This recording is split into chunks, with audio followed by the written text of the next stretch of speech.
नुकसान की तो बात ही नहीं है। इस घर में जो अभी आग लगी, इसमें 4 भाई रहते थे। जिसमें पहले आग लगी वो एक बंदे का था, वो बड़ी फैमिली थी, वो भी पहले उनमें आग लगी। खुशकिस्मती की ये बात थी कि फायर सर्विस ऑन टाइम पहुंच गई और दिन का वक्त था, मगर नुकसान का हम अंदाजा नहीं लगा सकते कि कितना नुकसान हो गया है। बहुत सारा नुकसान है। लोगों ने बर वक्त कार्रवाई करके आग पे काबू पा लिया। तो फायर सर्विस का भी हम शुक्रगुजार है, तो वो टाइम पे आए। डीसी साहब को भी शुक्रगुजार है, उन्होंने अपनी अमला को भेजा। हम उनसे अब इल्तिमास करते हैं कि इनका मुआवजे की कुछ गुंजाइश हो तो इनके लिए मुआवजा वागुजार करे, ताकि ये बेचारे भी अपनी रोजमर्रा की जिंदगी फिर से शुरुआत कर सकेंगे। अफसोसनाक वाकया पेश है जहाँ मेरे हमसायगिरी में 4 मकान आग की लपेट में आए।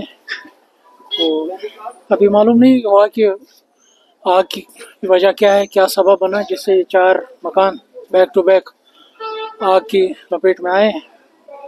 पहले तो मैं अफरादी खानवादा से इज़हार यकजहती करता हूँ कि इस मुसीबत की घड़ी में मैं उनके शाना बशाना हूँ, और इसके साथ साथ मैं इंतज़ामिया से भी ये बोलना चाहूँगा कि जो रिहेबिलिटेशन का जो भी इस मामले में बनता है अंडर रूल्स, वो जल्द अज जल्द हो, ताकि ये सर्दियों के मौसम, सर्दियाँ भी शुरू हो रही हैं, तो उस मामले में भी ताकि जल्द अज जल्द रिहेबिलिटेट हो और मौसम के नज़र में इनको कोई दुश्वारी पेश न है। और उसके साथ साथ मैं यहाँ के जवानों को भी खराज तहसीन पेश करना चाहूँगा कि जिस तरीके से उन्होंने रज़ाकाराना तौर इस आग को रुकाने में अपना किरदार अदा किया, और उसके साथ साथ फायर एंड एमरजेंसी अमले को भी मैं खराज तहसीन पेश करूँगा कि जिस तरीके से उन्होंने प्रोफेशनली इस वाक़े को हैंडल किया और पूरे गाँव को इस आग को रोका। नहीं तो ये पूरा आप देख रहे हैं कैसे ये 7 मकान खड़े हैं, कोई फायर गैप नहीं, कोई कुछ नहीं है, मगर जिस तरीके से फायर एंड एमरजेंसी अमले ने और यहाँ के जवानों ने इस आग पर काबू पाया, और मेरे ख्याल से एक पूरा मोहल्ला इस नागानी आफत से बच गया। 5:05 पे हमें टेलीफोन आ गया कि यहाँ इमामबाड़ा के पीछे आग लगी हुई है। तो फौरी तौर हमने 2 गाड़ियाँ निकाली और उसके बाद में 2 और 4 गाड़ियाँ होती हैं हमारी यहाँ, और 1 गाड़ी इन एडिशन हमने श्रीनगर को बताया अपने डिप्टी डायरेक्टर साहब को, और उन्होंने रावलपुरा से भी भेजी।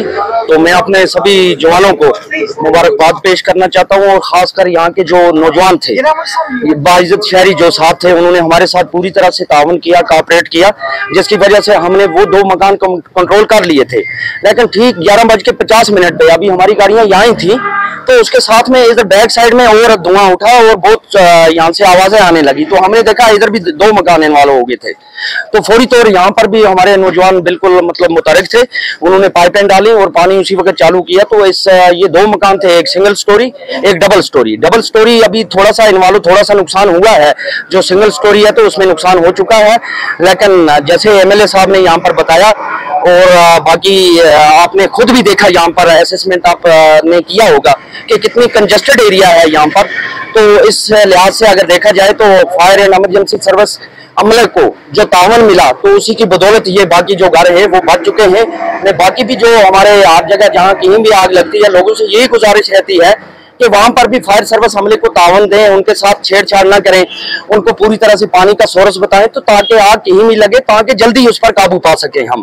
क्योंकि अगर हम 1 या 2 मिनट और यहाँ डिले हो जाता तो मुझे नहीं लगता है कि 5 से 10 मकान यहाँ पर बचाने में बहुत मुश्किल थे। तो मैं आपका भी शुक्रिया अदा करता हूँ, खासकर मीडिया हमेशा शाना मिशाना रहता है, और यहाँ के बाइज्जत जो शहरी हैं, जो नौजवान हैं, उन सबको मुबारकबाद देना चाहता हूँ। इसी तरह हमारे साथ मिलकर काम हर जगह करें तो इंशाल्लाह हम इस नागानी आफत को रोक सकेंगे।